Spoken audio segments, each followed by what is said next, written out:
Patrymau Iaith Diwrnod 8. Ynys Bod 2. Uwch 2. Uned 19 I 25.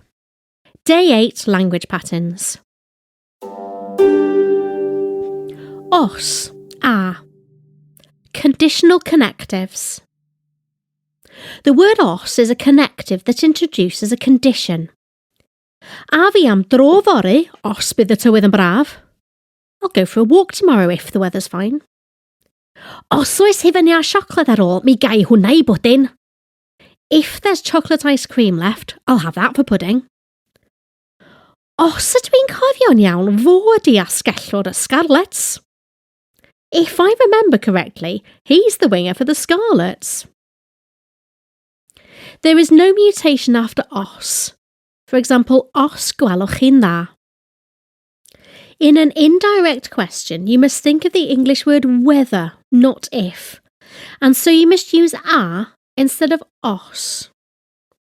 I asked Gwen whether she is coming to the meeting. Gofynnais I Gwen a oedd hi'n dod i'r cyfarfod. She asked whether I'd seen the Welsh film on television last night. Gofynnodd hi a o'n I wedi gweld y ffilm Gymraeg ar y teledu neithiwr. There is a soft mutation, treiglad meddal, after a in this context. Roedd hi eisiau gwybod a faswn i'n mynd i'r cyfarfod yn ei lle hi. She wanted to know whether I would go into the meeting instead of her. Y frawddeg bwysleisiol. Emphasis in sentences. Emphasis in Welsh is added to sentences in a very different way to English.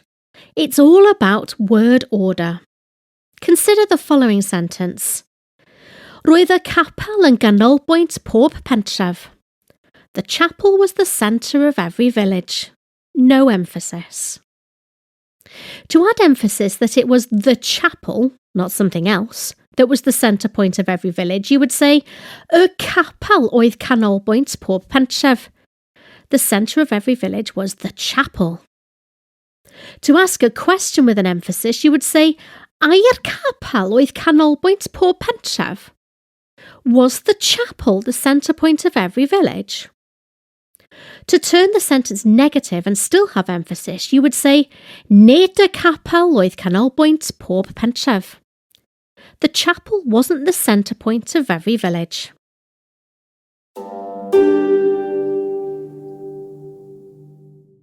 Hwn, hon, hyn. This, these. The easiest informal way to look at this is yma. Y ci yma. The dog here. This dog.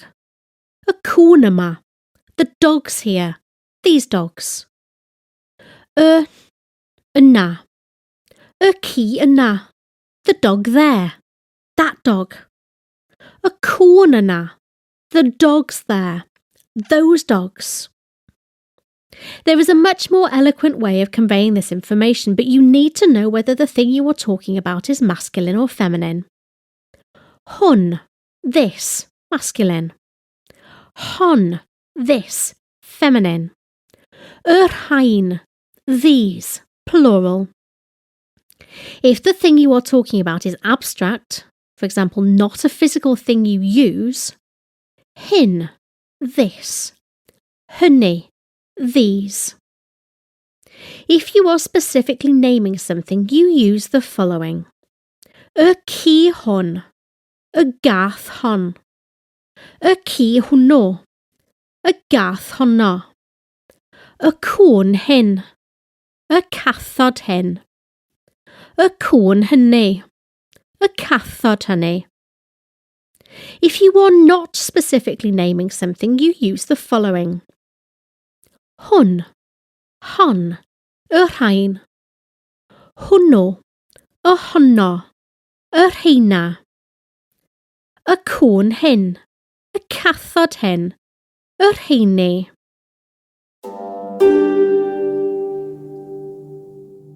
Mae, ydy. Little words in the verb to be.